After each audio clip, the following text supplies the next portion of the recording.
Hello everybody, this is Brian Hazel Newman from Hebrew Hearts. Driving around, thinking out loud, as usual. My friend Laura Culla, Georgia, had this thing on her Facebook the other day. It's really powerful. It said, just because you did everything you know to do about a situation doesn't mean you've done everything God asked you to do about a situation. And it's like it's very true, because I've been in a waiting room off and on the past 3 years for something in particular, and something happens and you end up in a waiting room, which is not a fun place to be. And you're in the waiting room, you start out with kicking and screaming to not go in the waiting room. You get drug in there usually against your will, and then it's like that thing about footprints in the sand. Oh, there's 2 footprints and there's 1 set of footprints. What was that? Well, that's when I carried you. Okay. What's that long line over there? That's when I drug you kicking and screaming. And most of us get the kicking and screaming done on the way to the waiting room. But once you get to the waiting room, what do you do normally? You go into a soul panic. You can respond to any situation by 1 of 3 means usually. By the flesh, which is absolute fight or flight. That's just a biological reaction. It's fight or flight. Flight might be not answering your phone, not answering your email, not responding to letters, avoiding people. And there's fight, which is pursuing, being aggressive, building your case, proving your point, trying to show logic to something. Sometimes, it's fight it, show the morality of something, or immorality of something, justice of something. That's like a flesh response, fight or flight. There's a soul response. Your soul is your mind, will, and emotions. Your mind will use the logical approach. Well, this doesn't make sense. The waiting doesn't make sense. Me being in the waiting room doesn't make sense. Us waiting doesn't make sense. Waiting on this doesn't make sense at all. It's illogical. Like Dr. Spock. It's illogical. There is the heart response, which is, this hurts. This really hurts. Why are you hurting me? What did I do to deserve to be hurt like this? I'm hurting you too. Why does everyone have to hurt? There's a solution where no one's hurting. That's the heart response. The mind, the heart, and the will. The will is just keep pushing through. We can fight through this. We can force our way through this. We can push through this. We can just keep pushing until we get to the finish line. And that's kind of one of the 3 soul responses. Is the mind will use logic, the heart will use emotion, and the will use determination. And then there's this one come to mind. It's kind of painful actually. And then there's the spirit response.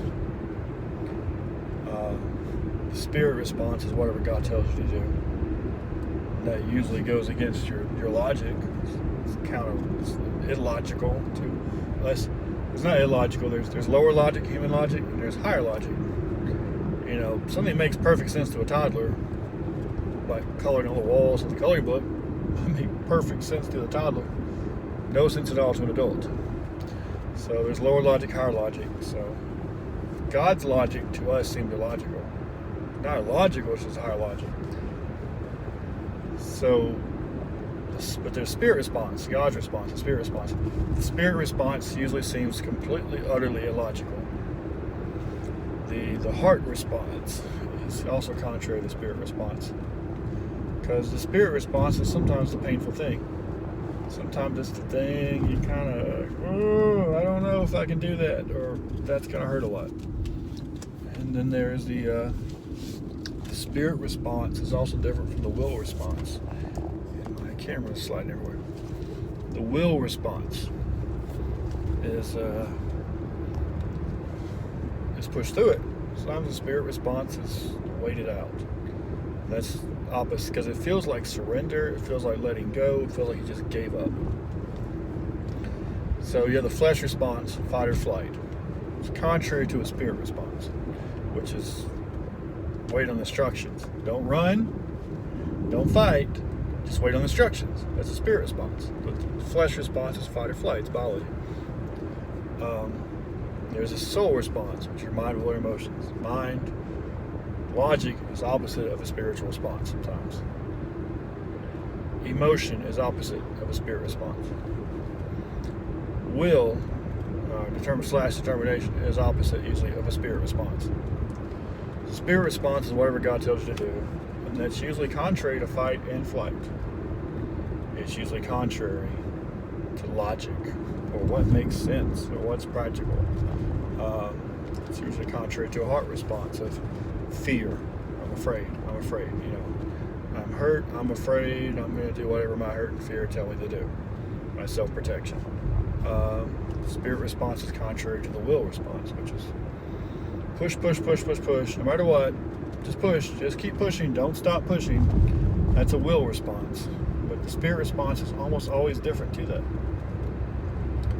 I've had a lot of situations, more and more, where there's nothing left I can't do about certain situations.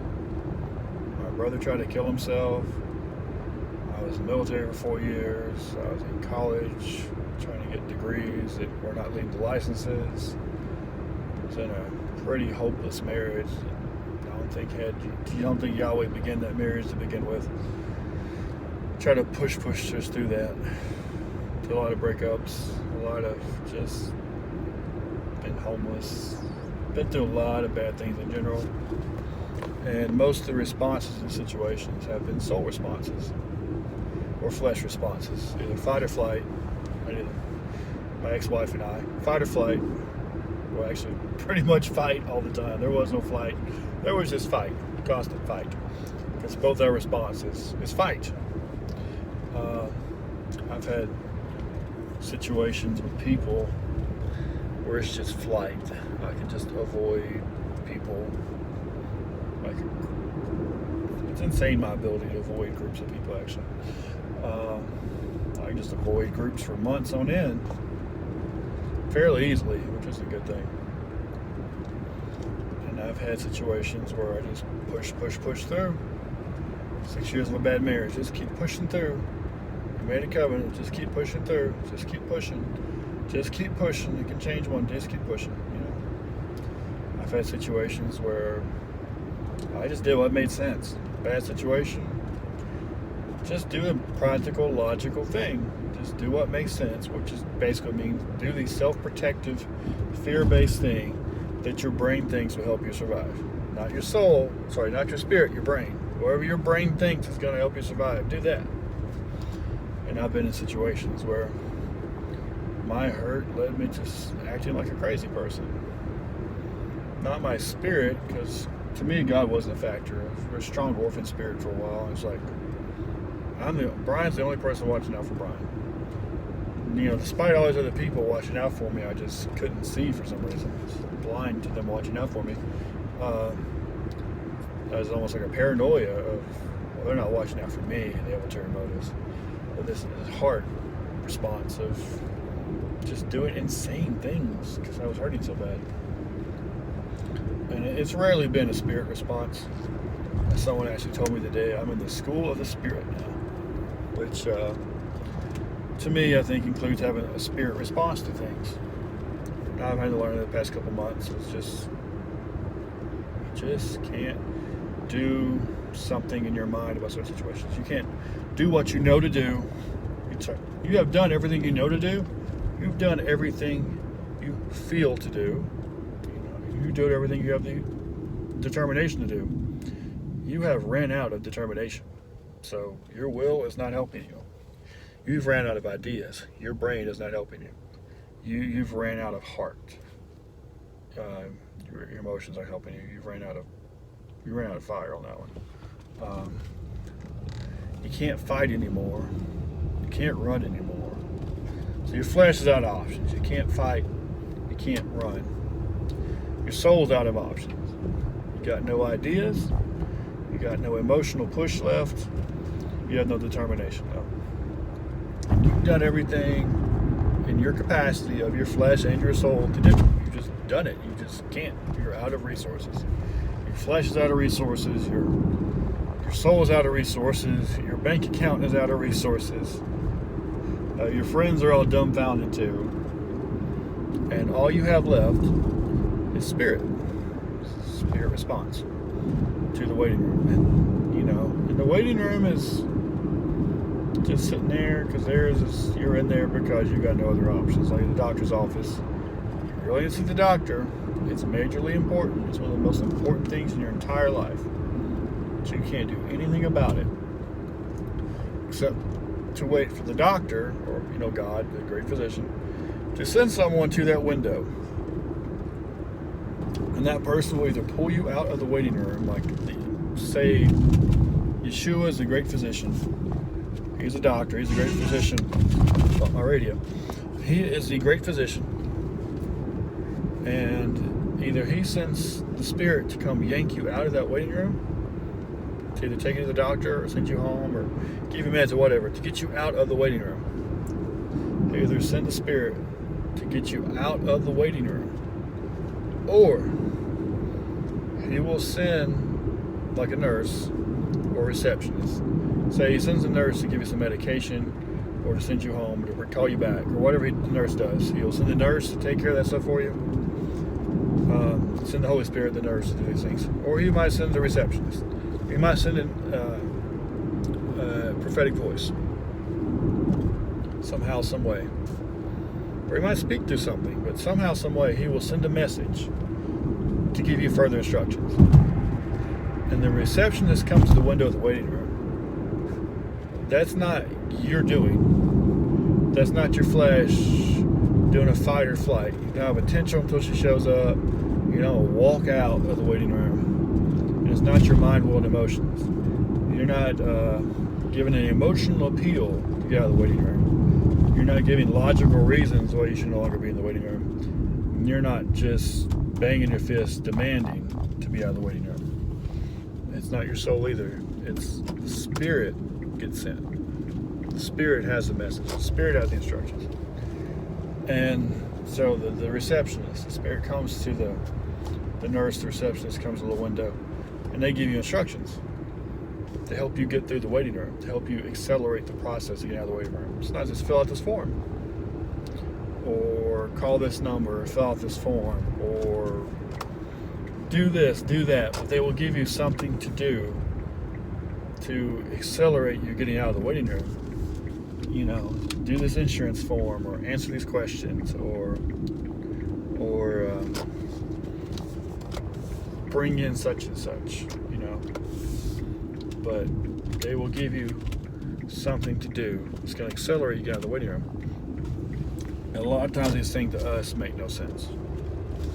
I've been asked to do some crazy things. And the craziest thing I think I've ever been asked to do is to do nothing.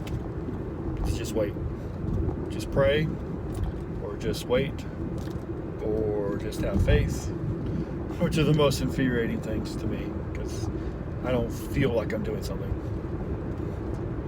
But that's the most effective thing usually, because the doctor who owns that, the great physician who owns the waiting room, who made the waiting room, who designed the waiting room, who knows why you're waiting, who knows what you're waiting on, who knows what you actually need once you get there, is the best person to tell you what to do in the waiting room, how to get out of the waiting room.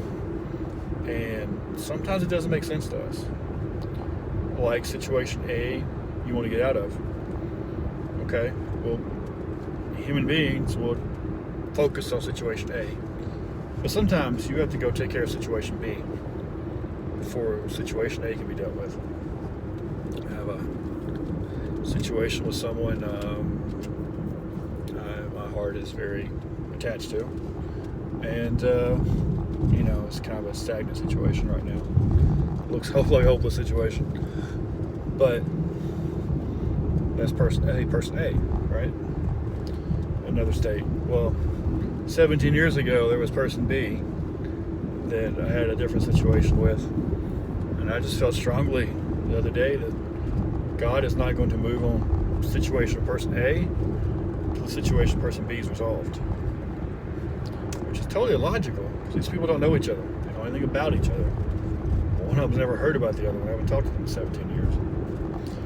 But from the perspective of the physician you're waiting to see, or the healer, or the one that can get you out of the waiting room. If you go take care of B, I'll take care of A. Not saying that he would, or it's a guarantee, but he works like that. It's these things that don't seem connected are connected. And you're in the waiting room for reason A, but reason B is why you're still sitting there for so long. You know, if you take care of, if you're waiting to see something, if you're waiting for God to move in situation A, and you're in the waiting room for situation A, you've done everything you know to do, everything you can feel to do, determined to do.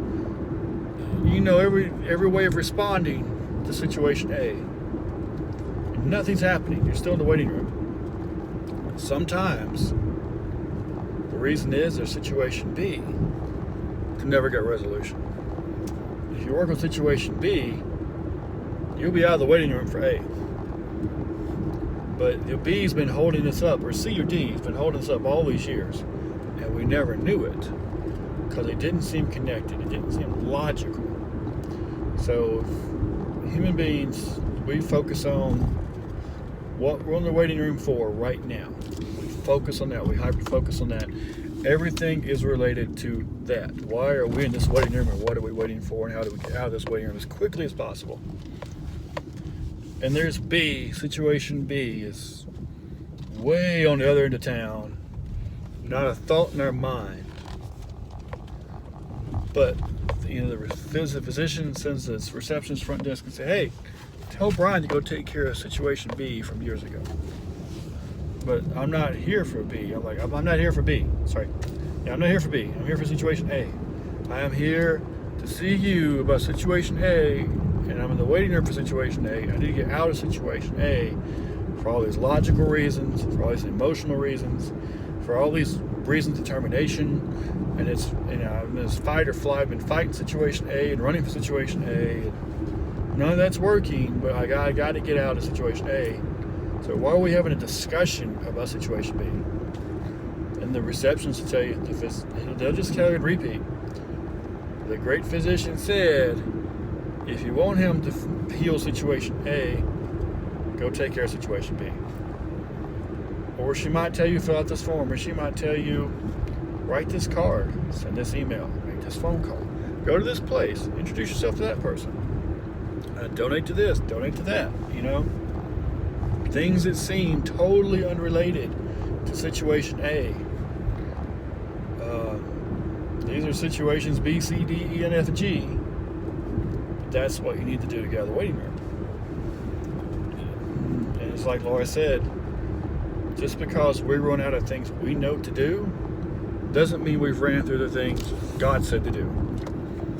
And that's what we have to get to in the waiting room is we've been through everything our heart, our mind, our will, and our flesh have instructed.